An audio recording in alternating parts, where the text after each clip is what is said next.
5 തലമുറകളായി നിങ്ങൾക്കൊപ്പം PRS hospital. ഏകദേശം 10 വർഷങ്ങൾക്ക് മുമ്പുള്ള പത്ര കട്ടിങ്ങുകൾ നിങ്ങൾ എടുത്ത് വായിച്ചു നോക്കണം. എല്ലാ ചാനലുകളിലും ചർച്ച നടന്നിട്ടുണ്ട്. ഇടതുപക്ഷ ഹാൻഡിലുകൾ വന്നായി എടുത്ത് പരിശോധിക്കുന്നത് നന്നായിരിക്കും. എല്ലാറ്റിലും പറഞ്ഞിരുന്ന കാര്യമുണ്ട്. ഇന്ത്യൻ റെയിൽവേയുടെ ഓഹരി വിൽപ്പനയ്ക്ക് വെച്ചിരിക്കുന്നു. ഇന്ത്യൻ റെയിൽവേ സ്വകാര്യവൽക്കരിക്കുന്നു. ലോകത്തിലെ ഏറ്റവും വലിയ റെയിൽവേ ശൃംഖലയുള്ള ബ്രിട്ടീഷുകാർ നമുക്ക് സമ്മാനിച്ച നന്മകളിൽ ഒന്നായ, അവർക്ക് വസ്തുക്കൾ അങ്ങോട്ടും ഇങ്ങോട്ടും കൊണ്ടുപോകുന്നതിന് വേണ്ടിയിട്ടാണെങ്കിൽ പോലും യാത്രക്കാരെ കൊണ്ടുപോകുന്ന ഇന്ത്യ എന്ന ഏകതയെ രൂപീകരിച്ച് തന്ന, കാശ്മീരുകാരന് കന്യാകുമാരി കാണാൻ, കന്യാകുമാരിക്കാരന് ഇന്ത്യ എന്ന വികാരം കാണാൻ, ഇന്ത്യ എന്ന വിചാരം അറിയാൻ നമ്മെ സഹായിക്കുന്നതായിരുന്നു കൂകിപ്പായി വായുന്ന തീവണ്ടി. 10 വർഷങ്ങൾക്ക് മുമ്പ് ഞാനും പേടിച്ചിരുന്നു, ഈ സംവിധാനം നിലയ്ക്കുമോ, ഇത് മുഴുവൻ സ്വകാര്യവൽക്കരിക്കപ്പെട്ട ഓഹരികളെല്ലാം പോകുമോ. അപ്പോഴാണ് ദൈവദൂതനെ പോലെ അശ്വനി വൈഷ്ണവ് എന്നൊരു റെയിൽവേ മന്ത്രി വരുന്നു. ഞാൻ മോഡി സർക്കാരും BJP ഒക്കെ അവിടെ നിൽക്കട്ടെ, ഒരു മുൻ IAS അശ്വനി വൈഷ്ണവ്, അദ്ദേഹത്തിൻ്റെ വലിയ ദീർഘവീക്ഷണം, എന്നാൽ അദ്ദേഹത്തിന് കൊടുത്തിരിക്കുന്ന അവസരങ്ങളും അദ്ദേഹത്തിന് സാഹചര്യം കൊടുത്തതിൽ മോഡി സർക്കാരും BJP സർക്കാരുമൊക്കെ കയ്യടി വാങ്ങുന്നു. കിട്ടും, കൊടുക്കണം, അത് അവർ അർഹപ്പെട്ടവർക്ക് കൊടുക്കണം. അതാണല്ലോ രാജനീതി. അപ്പോൾ അശ്വനി വൈഷ്ണവ് വന്നതിന് ശേഷം ഒരുപാട് മാറ്റമുണ്ടായി. ഇപ്പോൾ വടകര റെയിൽവേ സ്റ്റേഷൻ്റെ ഉദ്ഘാടനം കഴിഞ്ഞ ദിവസം നടന്നു. ഒരു വലിയ ഒരു ഇൻ്റർനാഷണൽ എന്ന് ഞാൻ പറയുന്നില്ലെങ്കിലും അതിനോട് കിടപിടിക്കുന്ന വിമാനത്താവളത്തിന് തുല്യമായ മനോഹരമായ ഒരു റെയിൽവേ സ്റ്റേഷനാണ് വടകരയിൽ റെഡിയായി വരുന്നത്. NK പ്രേമേന്ദ്രൻ MPയുടെ നേതൃത്വത്തിൽ അദ്ദേഹത്തിന് അഭ്യർത്ഥന പറയാൻ കൊല്ലത്ത് അതിവിശാലമായ അതിമനോഹരമായ റെയിൽവേ സ്റ്റേഷൻ ഒരുങ്ങി വരികയാണ്. അതിൻ്റെ പണി നടന്നുകൊണ്ടിരിക്കുകയാണ്. ഞാൻ കഴിഞ്ഞ ദിവസം പോയപ്പോൾ അത് ശ്രദ്ധിച്ചിരുന്നു. അപ്പോൾ ഇത്തരത്തിൽ റെയിൽവേയുടെ അടിസ്ഥാന സൗകര്യങ്ങൾ കൂട്ടുന്നതിൽ വലിയ മാറ്റമാണ് ഉണ്ടായിട്ടുള്ളത്. പിന്നെ കൃത്യസമയം പാലിക്കുന്നതിൽ റെയിൽവേ ഇപ്പോൾ മിക്കവാറും ഏത് സ്റ്റേഷനിൽ പിടിച്ചിട്ടാലും, പല രൂപത്തിൽ ഏത് ട്രെയിനിന് വേണ്ടി ക്രോസിങ്ങിന് നിൽക്കേണ്ടി വന്നാലും സമയബന്ധിതമായി ട്രെയിൻ എത്തുന്നു എന്നുള്ളത് വളരെ വലിയ ഒരു അത്ഭുതമായി തന്നെ നമ്മുടെ മുന്നിലുണ്ട്. ലോകരാജ്യങ്ങളിലൊക്കെ അങ്ങനെ തന്നെയാണ്, പറയുന്ന ടൈമിങ്ങിന് എത്തും. ഇപ്പോൾ മെട്രോ ട്രെയിനൊക്കെ കറക്റ്റ് ടൈം, സെക്കൻഡുകൾ വ്യത്യാസം പോലും ഇല്ലാതെ എത്തുന്നുണ്ട്. അതേ മാതൃകയിൽ ഇന്ത്യൻ റെയിൽവേയിൽ സാധാരണ കോച്ചും ട്രെയിനും പോകുന്ന കാണുമ്പോൾ ഒരു മനോഹാരിതയുണ്ട്. അതുപോലെ തന്നെ പ്രധാനമാണ് നമ്മൾ വന്ദേ ഭാരതിൻ്റെ നിർമ്മാണം. കേരളത്തിനും കിട്ടിയ ഒരു വന്ദേ ഭാരത്, ഇനിയും കൂടുതൽ വരുമെന്ന് പറയുന്നു. ഇപ്പോൾ വന്ദേ ഭാരതിൻ്റെ നിർമ്മാണം ഭാരതത്തിൽ നടന്നത്, അതുപോലെ തന്നെ പിന്നെ ബുള്ളറ്റ് ട്രെയിൻ ഇന്ത്യയിൽ രൂപീകരിച്ചത്, മുംബൈയിൽ നിന്ന് അഹമ്മദാബാദിലേക്കുള്ള 560 കിലോമീറ്റർ ദൂരത്തിലെ ബുള്ളറ്റ് ട്രെയിൻ കഴിഞ്ഞ ദിവസം ഉദ്ഘാടനം ചെയ്യുകയുണ്ടായി.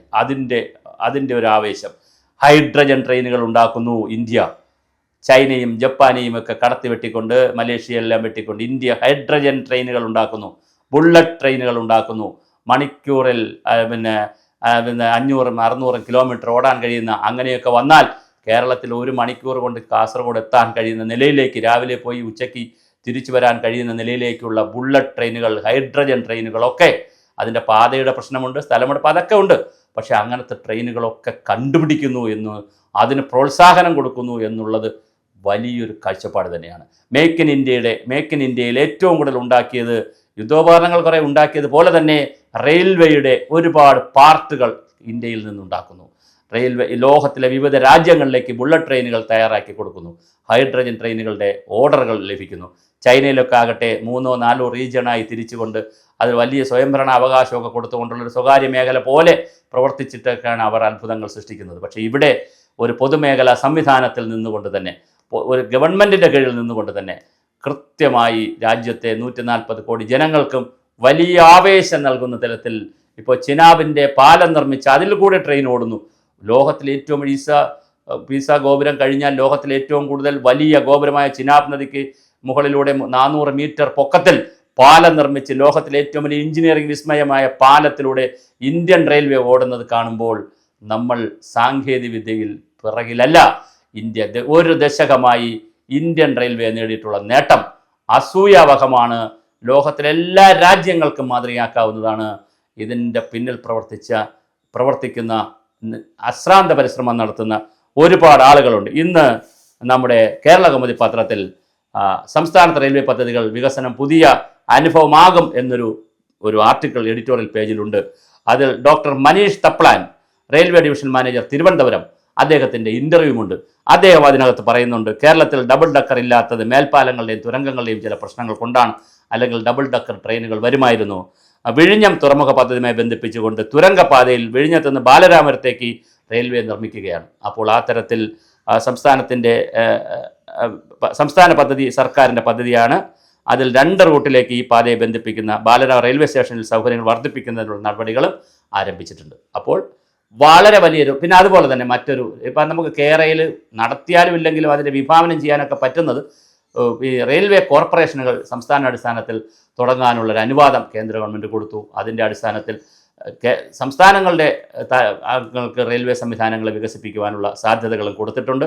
അങ്ങനെ ഭരണപരമായി, സാങ്കേതികമായി, എഞ്ചിനീയറിംഗ് പരമായി എല്ലാ അർത്ഥത്തിലും റെയിൽവേ ഒന്നാം സ്ഥാനത്തെത്തുമ്പോഴും നമ്മുടെ ചില ചേട്ടന്മാർ, പ്രത്യേകിച്ച് മലയാളികളുടെ ട്രെയിൻ യാത്ര ഒരു വല്ലാത്തൊരു അസ്വസ്ഥപ്പെടുത്തുന്നതാണ്.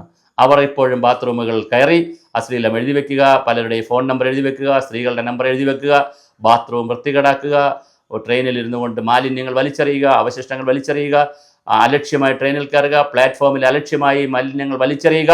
ഈ ഒരു ശീലം ഇപ്പോഴും കുറച്ച് പേരെങ്കിലും ചെയ്യുന്നുണ്ട്. കാലത്തിനനുസരിച്ച്, സാങ്കേതിക വിദ്യക്കനുസരിച്ച് ഉയരുവാൻ നമുക്ക് കഴിയണം. മോഡി കൊണ്ടുവന്നാലും പിന്നെ BJP കൊണ്ടുവന്നാലും, അശ്വനി വൈഷ്ണവ് കൊണ്ടുവന്നാലും, പിണറായി കൊണ്ടുവന്നാലും, ഇനി രാഹുൽ ഗാന്ധി കൊണ്ടുവന്നാലും നമുക്കാണ് സുഖം കിട്ടുന്നത് യാത്രയിലെന്ന് ഓരോ മലയാളിയും തിരിച്ചറിയണം.